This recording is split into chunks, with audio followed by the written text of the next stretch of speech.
il me semble que déjà Google c'était une intelligence artificielle, puisque si on tapait à peu près n'importe quoi dessus, on trouvait une réponse. Si on tapait capitale de l'Azerbaïdjan sur Google, on avait la réponse. Donc j'ai du mal à voir quel est l'apport réel, si ce n'est de générer des réponses encore peut-être plus conformes et plus conformistes, quoi. Enfin, je comprends pas trop réellement à quoi ça sert.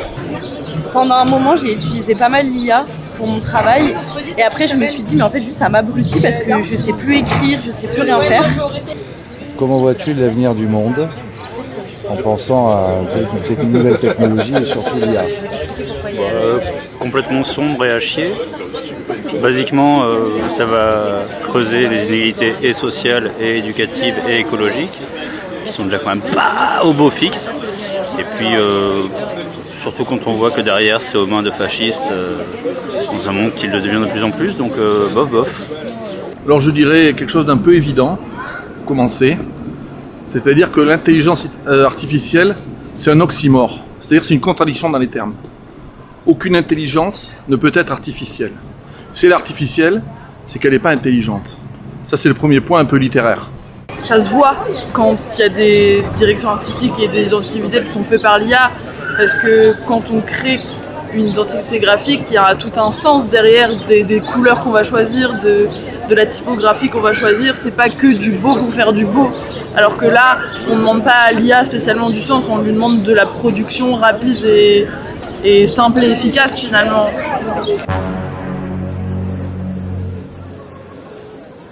C'est une catastrophe.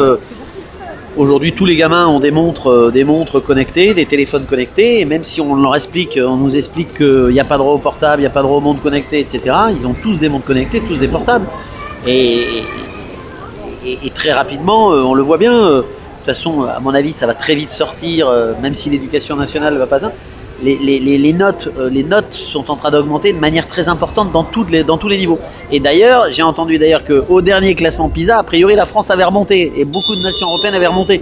Qu'est-ce qui s'est passé? Il n'y a pas eu de réforme, a priori, de l'éducation nationale qu'on fait que le niveau a remonté. Non, c'est juste qu'aujourd'hui, ces gamins, dès 12-13 ans, ils ont des portables, ils ont accès à ChatGPT, ils ont accès à ces données et ils les mettent.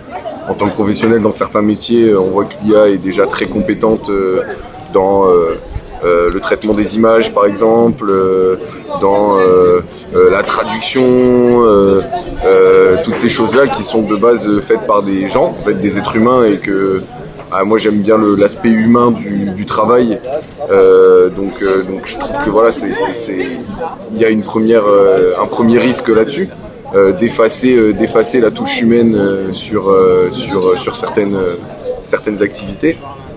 En fait, nous, quand on vit dans ces conditions-là, on retrouve du calme physique et mental, on retrouve de l'apaisement, on retrouve les bases de la vie, on fait notre cuisine au feu de bois, on n'est pas pressé, on regarde pas l'heure, voilà, donc c'est vraiment une détente psychologique énorme. Moi, je suis un peu contre. Notamment ma petite sœur qui a 2 ans de moins que moi, qui utilise ChatGPT pour tout et pour rien, pour savoir ce qu'elle va manger sur la semaine, pour savoir de quoi est fait la paille qu'elle a dans son verre au bar.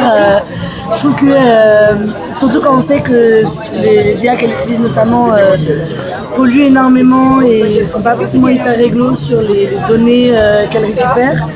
Je trouve ça dommage sur ce genre de questions, comme on voit énormément aussi de lycéens qui font tous leurs devoirs grâce à l'IA. Et du coup, je pense que ça enlève un peu le fait de réfléchir soi-même et de chercher des solutions soi-même. Je suis plutôt confiant.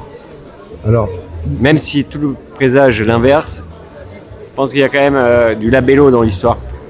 ouais, tu es un optimiste? Je suis un mec d'optimisme. Et c'est comme les bateaux.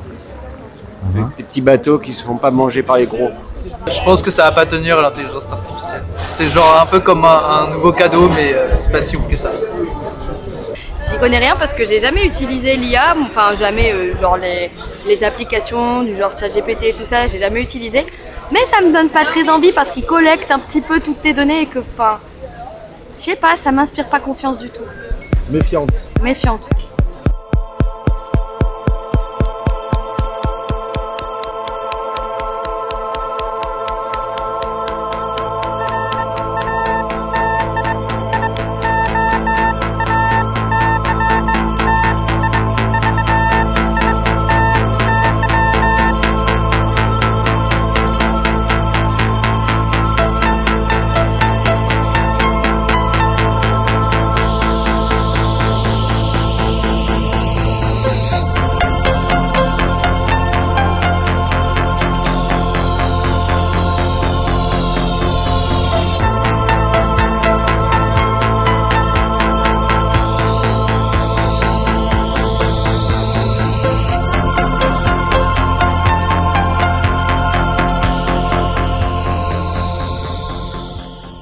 moi, l'IA, mon entrée dans l'IA, c'est ce que font les tout jeunes, parce que je travaille dans un lycée.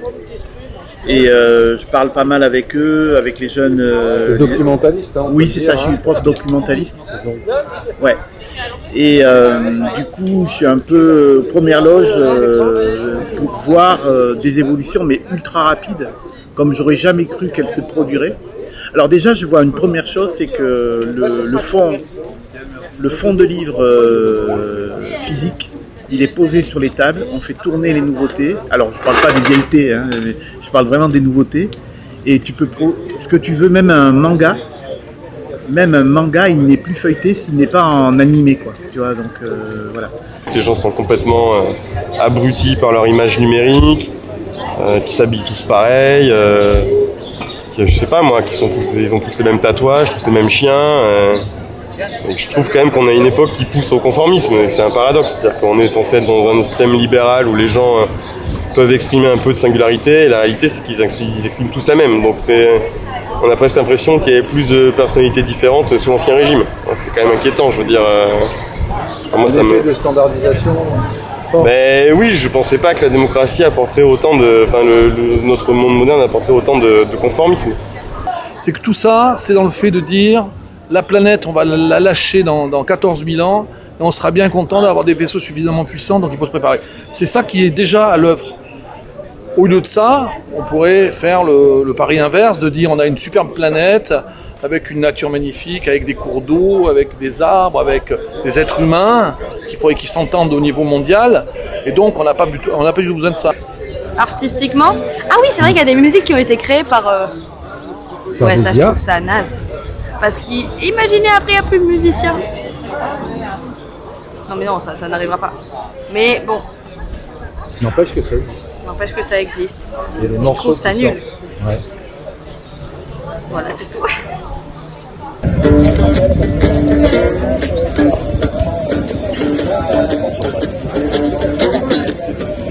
Donc avec 3 cordes, une boîte de cigares. C'est avec 3 cordes sur le sol, une boîte de cigares, un manche.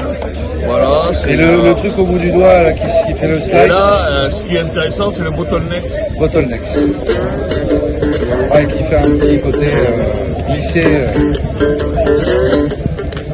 Et après, j'ai adapté les onglets. Les onglets, c'est comme pour faire du bandeau. Et t'as la percu sur l'autre main là. Voilà, et en plus j'ai rajouté ça. Oh, malin.